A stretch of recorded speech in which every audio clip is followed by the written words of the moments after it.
Hello, everybody, and welcome back to another season of Questionable Treatments. My name is Kim. I am joined by my husband, Ryan. And this season, we're going to more of the stuff that I actually enjoy watching for true crime, which is murder. Love murder. I wanted to do this season on doctor serial killers specifically. Okay.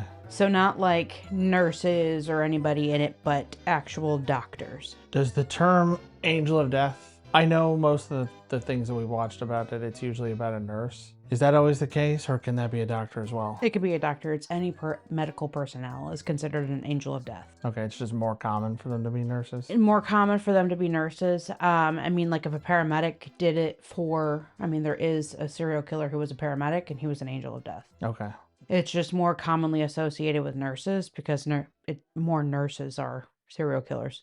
There's probably also a connotation or some kind of tilt to it, where it's like a woman who's doing something that she thinks is best, which is what a lot of these seem to be on TV. The few that we've watched together are the ones that are fictional on whatever awful TV shows are on, are usually like a female nurse who's like trying to be merciful. No. TV shows don't do that. A lot of TV shows, like fictional ones, yes. That's what I'm talking about. Well, and then some of the documentary type stuff that we watched. They play it like they're trying to be merciful. Right. But they're actually doing it because they want to feel the rush of saving somebody. Saving somebody? Yeah, so they give them, usually it's insulin. They'll give them a bunch of insulin, cause them to go hypoglycemic. But they're part of the team that comes in and saves them, and it gives them a rush. Okay. They're going for the adrenaline. Like how we would go ride a roller coaster. Well, then that's not really an angel of death if they're not killing them. Most of them die, which is why they call them angels of death. Because they're killing people. But why do they not call every killer in a medical setting an angel of death? Because they're intending to do it. They are intentionally putting I'm saying if there's like a big burly orderly who's murdering people, they would call him a murderer. But if a nurse does it, they would call her an angel of death. Probably because they're the ones that are actually administering the medications, whereas whatever orderly isn't. But I thought the connotation was that they were generally trying to put them out of their misery. No. Most of them, no. There's some of them, yes, which is like the one that we're talking about. He came off that he was wanting to help people and put them out of their misery, but I don't think so. So who came up with the term angel of death? I have no idea. And what was it for, if not that? I have no idea. Or are you just arguing with me and you refuse to see that that's what people probably mean by it? It's probably what they originally meant when they came up with the term, but they started calling people who were just killing people for the rush angels of death. Okay. They're not calling them murderers anymore. I mean, that's what they are. Okay. But I don't know. I didn't get that far into it. To start us off, what do you know about Jack Kevorkian? Nothing, except Another One Rides the Bus is about him. Another One Rides the Bus. I mean, that'd be true. Oh my God. That's the Weird Al cover of it. Yes. Another One Bites the Dust. Another One Rides the Bus, whatever. Yes. It's about Kevorkian. I've never heard Weird Fuck it, Al. we're leaving that in there. Weird Al has a cover of it called Another One Rides the Bus. I didn't know that. Yes. Oh, that was good. Thanks. We need a little levity. A lot of people know that he was an assisted suicide person. Not a lot of people know his background. And I don't know anything except he was euthanizing people. And getting away with it. Yeah, and I was a kid when this stuff was happening. Like, I was too young to really know what was going on, except that they were talking about it on the news, and then there was that Another One Bites the Dust song came out, and I remember it got popular. My mom was like, you shouldn't, listen to that. It's about whatever. It's a good song. It's one of those things where even back then, like, I kind of understood what death was, because my grandpa, I lost my first grandparent when I was like 4. So I sort of understood.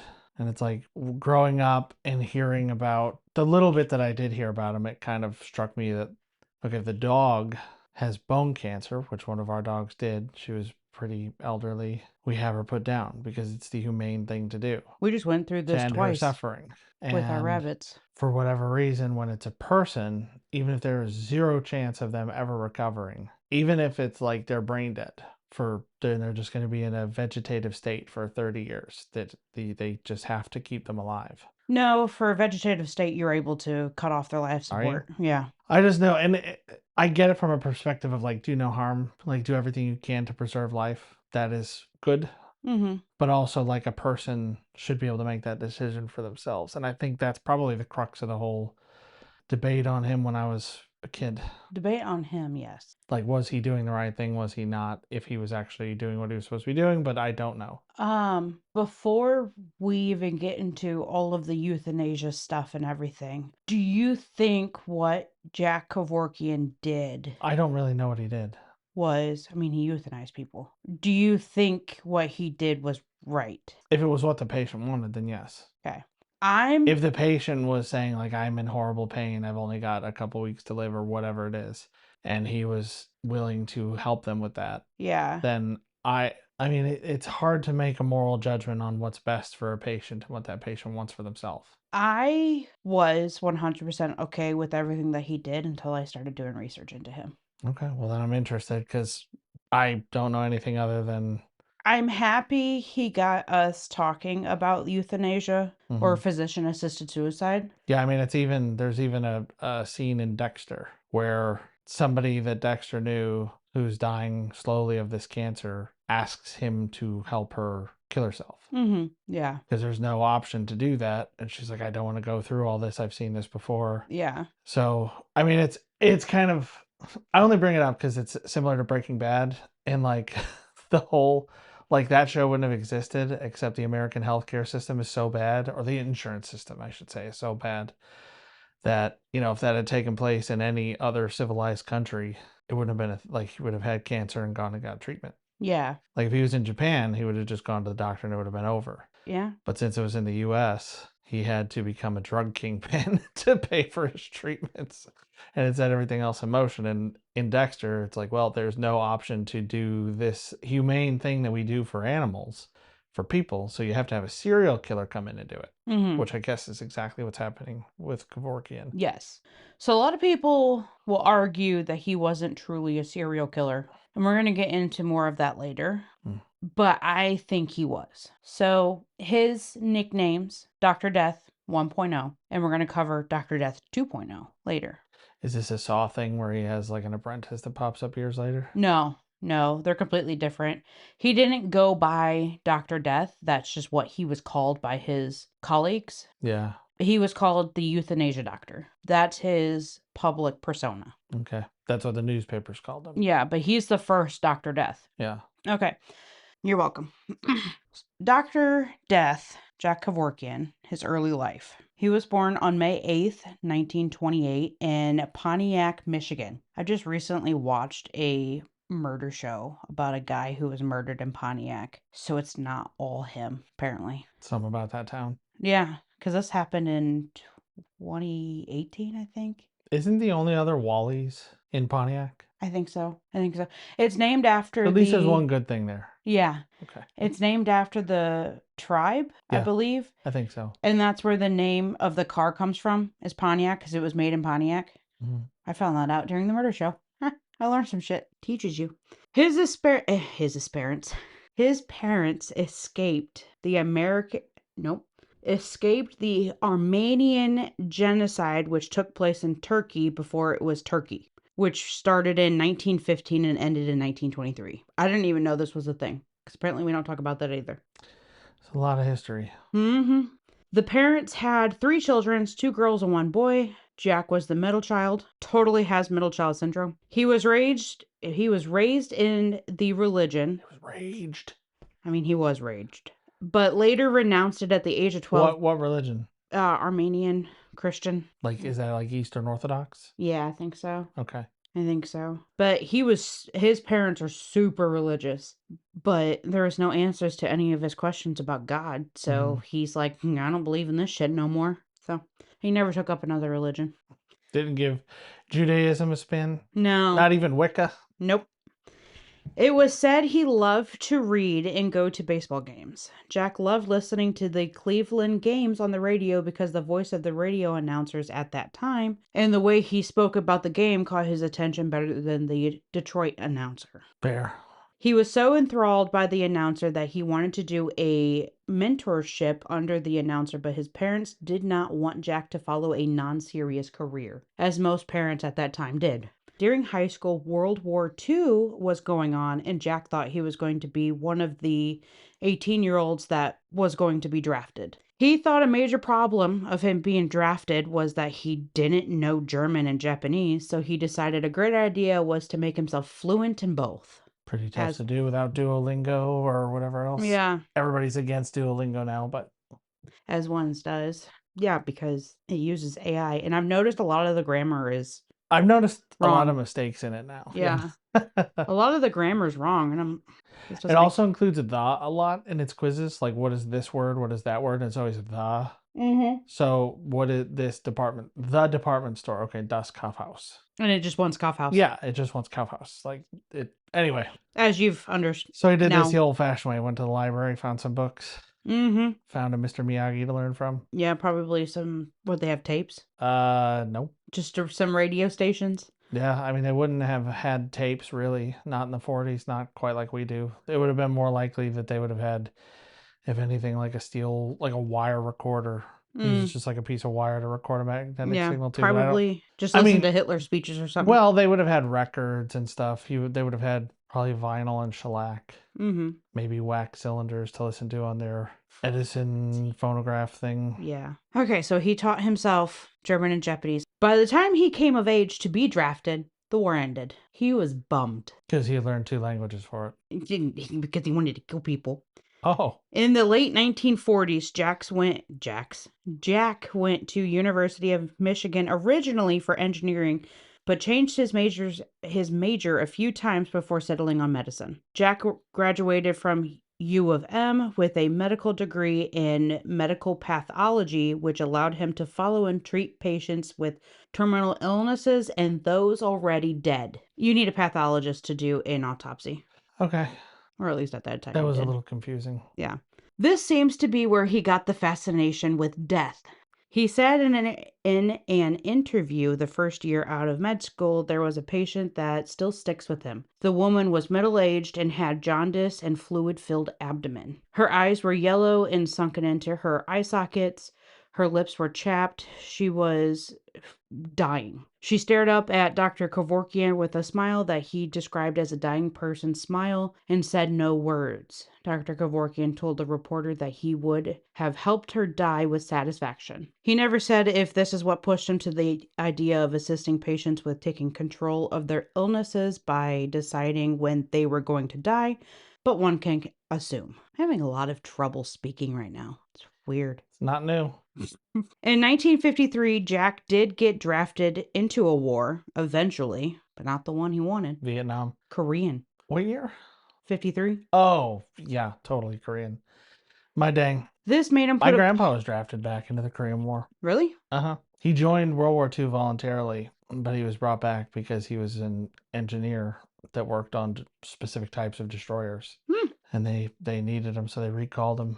Interesting. Didn't know that was an option. Yeah, so he probably worked with Kevorkian. Yeah, he was like 10 years older and had a wife and kids and stuff, and they just, hey, you're coming back. Mm-hmm. So he had to put a pause on his education because of the war. He served as a medical officer because he is technically a doctor. He graduated with a medical degree, so he's technically a doctor. Yeah, I mean, that's what makes him a doctor. I mean, technically. Why? You get your white coat when you're a doctor. When you graduate medical school, you get your white coat. It's when you go through your residency that you really fine-tune where you want to be. Right. But he was a doctor and he was able to practice. Yes. He served as a medical officer in the war, which is a soldier who is a medical professional and a trained soldier. So he's both. Not like a military nurse who's mainly just a nurse. He got out of the military in 1955 and started his residency in 1956 with U of M. He was criticized for his fascination of death and him wanting to further the understanding of people dying. Later this same year, he published an article stating you would be able to tell the difference between a patient that was in a coma and a patient that is dead. He believed the eye would be able to show the exact time of death by the capillaries of the fundus, which is like the back of the eye, would fade, or as he called it, segmentation. Now, do you know one of the big reasons how you can tell the difference between a guy in a coma and a guy who's dead? Heartbeat? Yeah, one would think, you know? Yeah. Just, you don't even have to have a stethoscope. Just put your ear up to the chest. You could feel the pulse. You don't lose your heartbeat just because you're in a coma. Like, oh, yeah.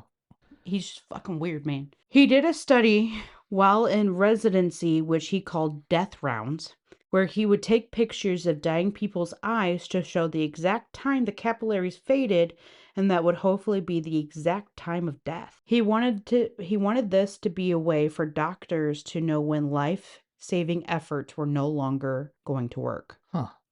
Do you know how one knows when life-saving efforts are no longer viable? Like 10 minutes after the heart stops? I know it's a Well, certain amount of time after the heart yeah. stops, brain damage would become irreversible. I think it's 10 minutes. While I'm talking about you're in the hospital, you coded, Mm-hmm. they're working on you. It's a certain amount of time, you're doing CPR, you're giving shocks, and they're not responding. Right. Then they go, that's it, time of death is that, and then they mark it down. You don't have to look at the eyes. If they're not responding to it, they're dead. There's no point. So he's just a little creepy. He's just creepy. I have another pop culture reference, but I'm trying to contain it. Let it out. There's a villain obsessed with death in one of the newer Bond books called Carte Blanche. Mm-hmm. And yeah, his whole jam is death and decay, including taking pictures. So there's some Probably reading out based there off if you're kind of sick. probably based off Kevorkian. How he did his death rounds, he got himself working on night shift Mm-hmm. and he would look in the eyes with an ophthalmoscope first Yeah. and then started using a camera before, during, and after death. So he would do this nightly to all patients on the terminal ward and helped determine if the blood vessels segmented. That scope that's the thing that the doctor uses to look, like the optometrist uses to look at like the back of the eye, right? Yes, but it's also in all medical offices. It's the square one, not with like the cone coming out of it. It's flat, but it's square. Has a magnifying glass in it, and Mm-hmm. they shine it in your eye, and they can see the back of Mm-hmm. the Yeah. eye. That's an ophthalmoscope. Yeah. All of them, all places have them. It's just ophthalmologists and optometrists have fancier ones Gotcha. because there's a difference. So the blood vessels did recede. They did fade. So he's right. He's right. He's also weird. He published the paper, and this is where he got the nickname Dr. Death. I don't think his peers knew how fitting that nickname would become. It's so fitting. All that research was for nothing because doctors never used that as a way of determining the patient was dead. Mm-hmm. Especially if there was a question of whether a patient was in a coma or not. Right. Him and his fucked up fascination continued in residency until 1958. Dr. Kevorkian thought it would be a great idea to go to a meeting with bigwigs in the science and medical communities in Washington, D.C., and present a paper on using death row inmates as unwilling participants in what he called volunteer in a medical experiment of all kinds that would start when the patient was conscious but would end with them dying. So basically, what he's saying, first you start doing shit to them for medical reasons. Yeah. I'm not talking sexually, so don't give me that look. Yeah. Start cutting them, see how they react. Start breaking bones, see how they react. Oh. And then you knock them out, and then you start cutting them up and seeing what the heart does, what the lungs do, stomach, see how everything moves, see what's going on in the brain and everything. And this will eventually kill them. Yeah. That's what he's talking about doing. Okay. I thought the experiment was let me shine this thing in their eyes while they're getting like a lethal injection or something. And we No. can see how the blood vessels change during that time, not Oh, he's over let's that. just chop them up and see what happens. Yeah, he's over that. Okay. So, after hearing these two, there's more. Yeah, my opinion's changing. Is it? For sure. My opinion changed I very mean, my quick. opinion's not changing on the subject of euthanasia and people But of- having the right to make that decision, but for him in particular, yes. One would think he's a good guy just I mean, trying I to help really people. I had no strong conviction about him either way. Well, first I was like, he's just a good guy that wants to help people. I started doing this research and I'm like, he's just a fucked up man. He's just fucked up in the head and he used this as a way. Yeah. To be more fascinated about death. You can like accidentally do good things while having bad motivations. Yeah. Okay. The board said no. Good. They said no. do it to children in a state school instead. Well, I don't know if they actually knew any of that was going on. Nobody in any sort of higher up position knew what was happening because they kept it so secretly in asylums. Yeah. They made sure everything was shut down tight. Reference to our last season, by the way, for anyone who's tuning in for the first time now. Yeah. So the board said no. Shocker. Good for them. But it also got him ejected, or a fancy term for kicked out, of his residency with the U of M. Good. What I learned from this is basically he just wanted a way to sadistically kill people and it be legal. Yeah. That's a lot of, I feel like what you hear in the serial killer shows is, I mean, that's the same motivation as these people who start killing animals, neighborhood cats and stuff. Just want to see what would happen. Yeah. Because he got kicked out of U of M, he had to pivot to Pontiac General Hospital to finish his residency, which he did in 1960. Now we move to a year later, 1961. He published an article where he said it was a good use of blood from cadavers that had just passed and were thoroughly checked medically to be 100% healthy and use their blood as for blood transfusions. Why not? Gross. Now, there were only 2 people that really did this experiment to test if the blood would be able to stay alive and healthy enough for them to be able to transfuse into live people. Dr. Kevorkian and his assistant Glenn Bisalma? How many liters of blood are in an average adult male? The average blood volume of an adult is about 5 liters. This is from clevelandclinic.org. It's a lot of blood. It's a lot of blood. If they could just, yeah, I don't see immediately a problem with that. Mm-hmm. Hey, this person just died. They're on the donor list. Let's, real quick hook them up to this, like, suction machine, the thing from Dune where they put them in and, like, draw all the water out of them. Let's do that with blood. Yeah. Then we get 5 liters out of one person. Well, the other person who did this was early 1900s, I believe, in a completely different country. This is where he got the idea from. But yeah, we'll say it's a good idea. Oh, he was from Russia. It's right here. Okay. Is He's it from not Russia. a good idea? Hold on. So he got the idea from a doctor in Russia, and it seemed to work for them. So he's like, why not bring it to the U.S.? Yeah, why would it be gross? They get organs that way all the time. They don't get Not organs from dead people? No, they keep them alive. You're saying, like, when I fill out the thing saying I'm an organ donor on the back of my driver's license, when I die, they don't take any organs. They'll take organs, but they keep you alive until they have a donor that matches to you. A donor? I'm the donor. No, they keep you alive until you have a recipient who matches to you. So they keep you hooked up to all the stuff to keep you alive. You're brain dead. You're not there anymore, Right. but your body's alive. He's saying from people who are already dead. Okay. I guess I didn't know that. I assumed that they were like, oh, we brought somebody in, they're dead. We have 20 minutes to, like... Blood, tissue, and cells almost immediately start dying. Yeah. When you die. Right. So if you take blood out of a dead person, that blood's not viable anymore. Okay. Especially after a certain amount of time. I would assume it would start shedding material into it, and it would be like giving somebody sepsis on purpose. Yeah. So... But I don't know if that's true, because they can also, like, transport an organ on ice. You can keep and it's still fine. Blood in a blood bank that's cooled down for, I think, 3 weeks before it becomes non-usable. But because it's cool, and don't quote me on this because I'm not 100% sure, but I believe there's some sort of, like, steroid or hormone release when you die that makes everything start dying. Okay. How much blood does a hospital keep on hand if it only lasts for a couple weeks? A lot. Is it a lot? There's people who come in who need blood transfusions all the time. No. Yeah. I guess they have, like, a biohazard disposal thing for blood that's gone bad. Mm-hmm. Like, they have an expiration date on them, like a jug of milk. Mm-hmm. And you put them into biohazard, yeah. Okay. So Dr. Kevorkian and his assistant Glenn would take the blood from a patient that died suddenly from either an accident or a heart attack and store it in a blood bank. Blood blank. Blood bank. So he didn't label this as dead person's blood because he knew it wouldn't get used. So he just hid it among other blood. Okay. So he's just slipping dead blood in. Mm-hmm.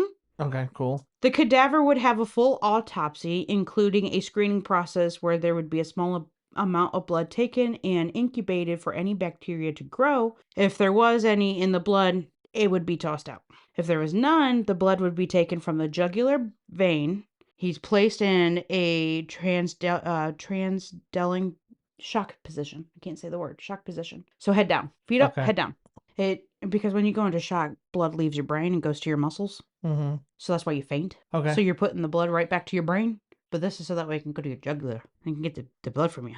And then he would place the blood in the blood bank in the hospital to use, and there would be no identifiers. Like all things this man has ever tried to do, the practice never caught on, even though it's still not illegal. There's nothing stopping you from doing it. No. But there are medical reasons why they don't.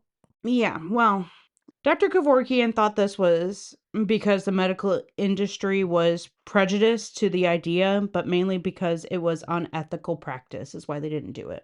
Yes, there is a way for the blood storage problem to be fixed by using cadaver blood, but just think about it. When Dr. Kevorkian was using the blood from dead people and the family was using the blood from dead people, he would not tell the family that he was doing it. Uh-huh. So he's taking blood without anybody's knowledge. So how many people died from this? 3? 3 people died from receiving cadaver blood? Mm-hmm. Because it was bad. Gave him hepatitis B, too. Also, would you want a dead person's blood? I wouldn't give a shit if it was going to work. Dude, we talked about ethically sourced human. Ugh, gross. I would eat people. Well, I wouldn't say this on the podcast. gun to my head, I'm not You're sure if I already would on a actually do it. list. You don't want to be on another one. If anybody's ever seen Bob's Burgers, one of the early episodes, there's a rumor that the mortician or mortuary next door sells cadavers to Bob's, and they make burgers out of people.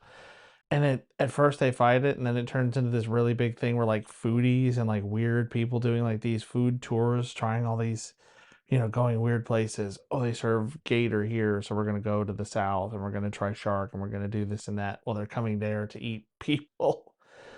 And yeah, for a little while, one of my fun party questions was, would you eat ethically sourced human?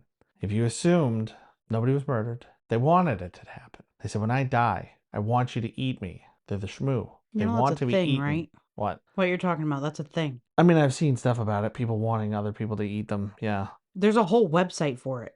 Okay, gross. Yeah, it was in one of my murder documentaries. Yeah, I watched some show on HBO or something like that where they were talking about a guy hiring people to like, he wanted them to cut off his toes and eat them or something like that. Haven't seen that one. Yeah. Me and Mike Gross. watched that. Gross. We were just watching random stuff and ran across that. So, you know the guy we're in the Marvel movies who learns he's the FBI guy who learns the magic stuff? Here goes. Like he was learning magic in Ant-Man, and then he shows up in WandaVision and he's actually doing it. The Asian guy? Yeah. Yeah. Like he comes up with his card and he's like, and his card appears in his hand. Felt so proud of him. Like they actually kept that progression. Like he's trying to. Anyway, that's the guy who plays the dude who wants his toes cut off in the recreation on HBO. Oh, and that would be he's good. So likable. Yeah. It's really funny to have him. He's such a good actor. He's just got this huge smile. He's like, hey guys. And they decide not to go through with it. They're just like sitting on the couch watching a basketball Remember game. you told me about that? Yeah.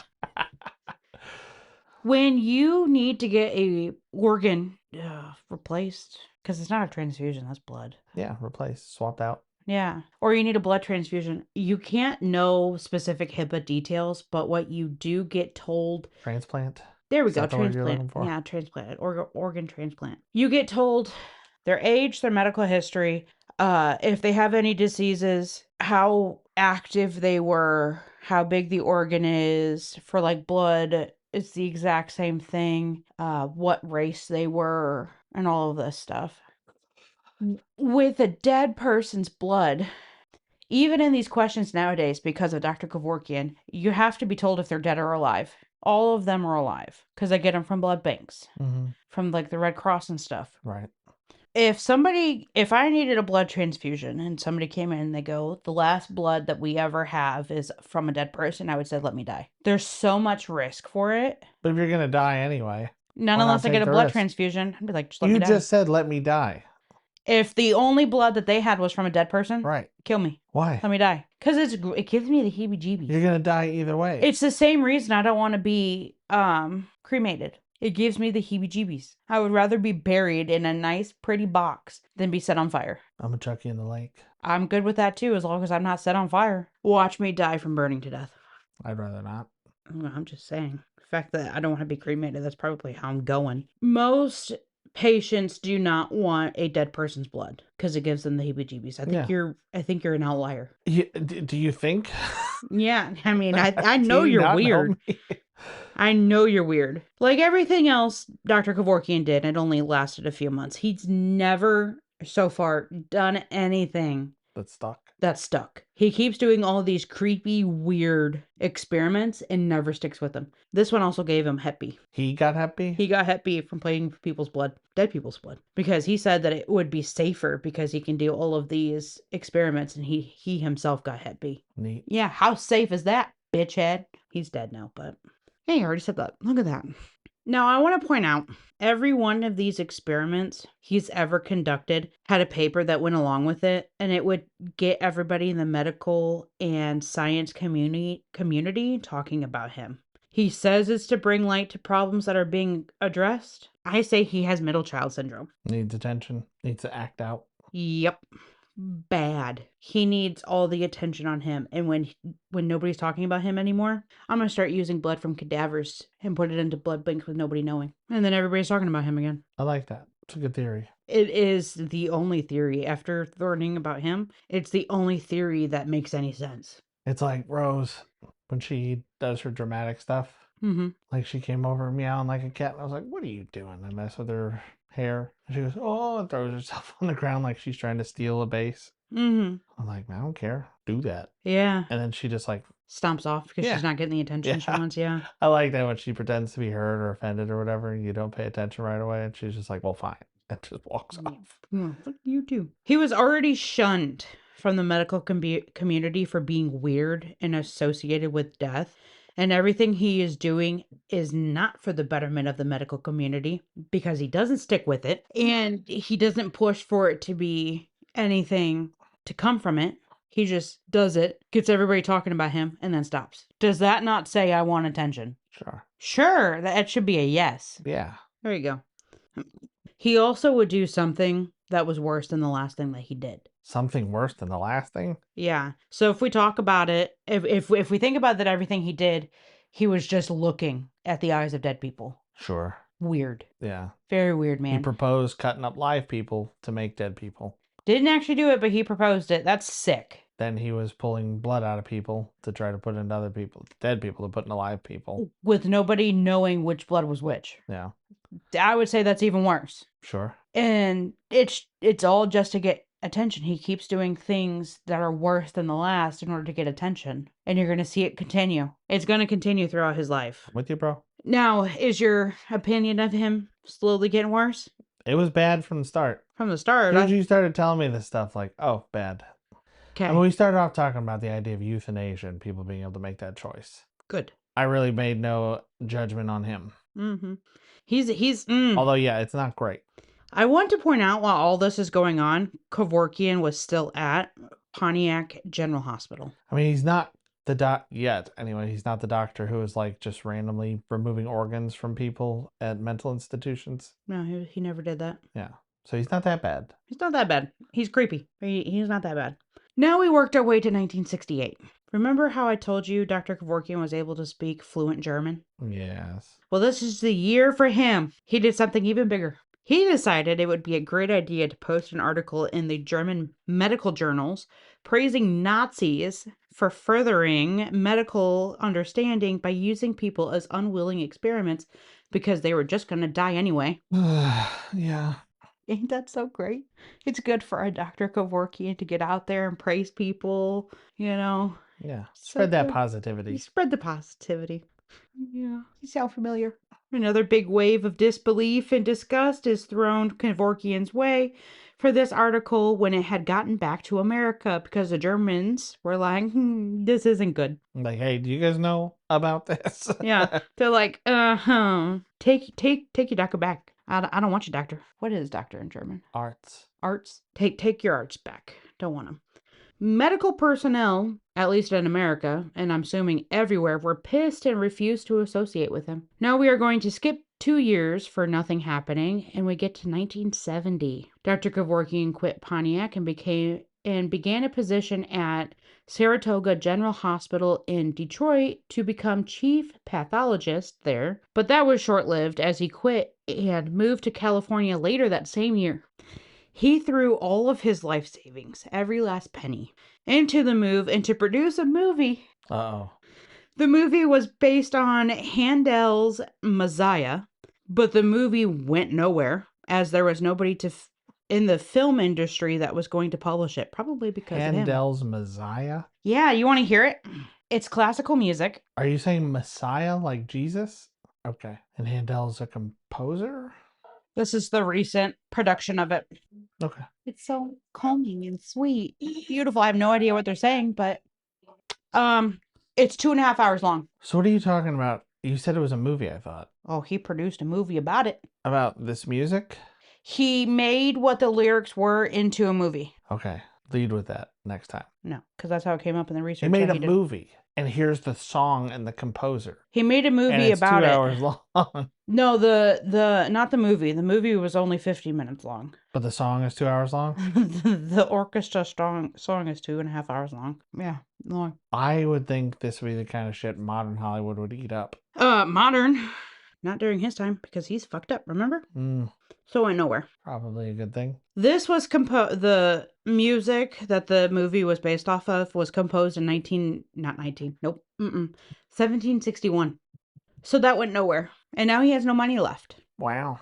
Shocking. Shocking. So in the 70s, Kevorkian went to an adult art class, and his morbid fascination for gore and death came out in his art.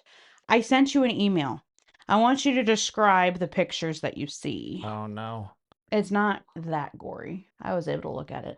Is this Pinterest? Mm-hmm. Pablo Lobato? What? Pablo Lobato. Yeah, that's his artwork. Yeah. Is it? Mm-hmm.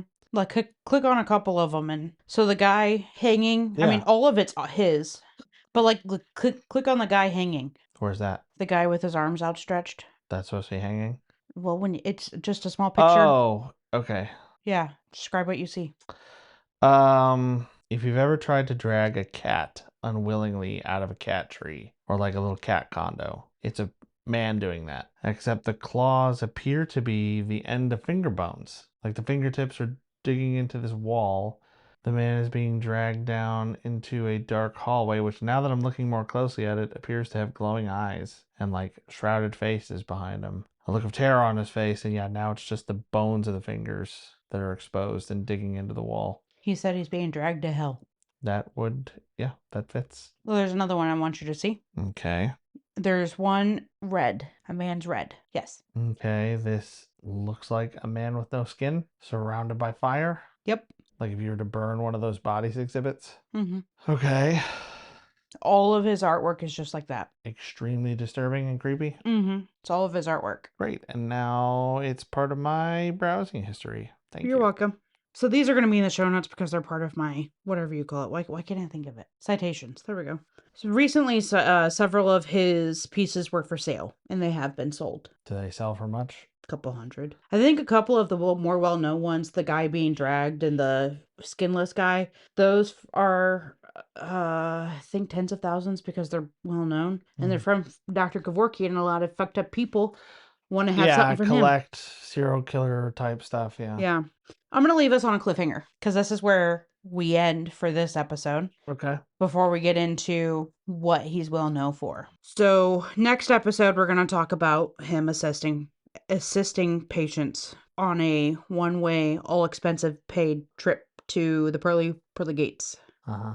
What I want to know, what you think of Dr. Kevorkian. This is to the viewers. What do you think of Dr. Kevorkian? I want to know what you thought before this episode and what you think after. I want to know whether you think he was actually trying to better the medical community and is a good guy, or if you think he's just a morbid job trying to find a legal way to get his jollies. Yeah, and has middle child syndrome. Bad. Please comment your opinion and let us know, and everyone else know your take on what I have just told you. I want to hear your interpretation, as he is dead and we can only assume what he is thinking. Plus, he's always going to say the better part of it and not what he actually is thinking, because he wants people to think of him as a good guy, not as the creep that he truly is. I thought you said he was dead. He is dead. But he's so creepy, he's creepy in the hereafter. Yeah, he's so creepy. He's probably still creepy in hell, but that's where I leave us. I assume your opinion still is the same on him. Yep, still pretty bad. I always thought he was a good guy until I started doing research. I know I probably said that already. The paintings are messed up. The paintings are something that I'm thinking about. Like, while you're sitting here talking about that, I'm thinking of the fact that Lovecraft said that, like, the monsters and the creatures and the landscapes that he wrote about were just like the stuff he saw in his mind. Like the things he dreamt about, the things I think he said sometimes he saw them just when he closed his eyes. You know, these monstrous, otherworldly, indescribable things. Mm-hmm. So I wonder if maybe Kevorkian had a little bit of that too, and these paintings were what he saw. Yeah. That was what he dreamt about or what he fantasized about or whatever. Fantasized, probably. I mean, Lovecraft was just like, I just write what I see. Yeah. It didn't seem like he enjoyed it. Mm-hmm. It wasn't like he was like, oh, heck yeah, monsters and horrors beyond human comprehension. Yeah. Yeah, he's a fucked up person. All right. I'm so glad I'm over the asylums because those really fucked me up. This is just he's so creepy. So next time we're gonna get into what he's actually famous for. Yep. Which is the euthanasia and how all that went. Okay. Mm-hmm. All right.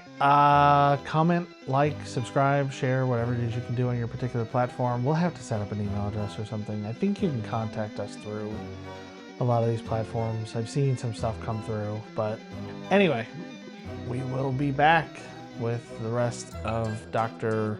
It's so lame, Dr. Death. Dr. Death. Lame. I'm sure it was cool sounding 50 years ago. Now it's just kind of lame. All right. Bye. Bye.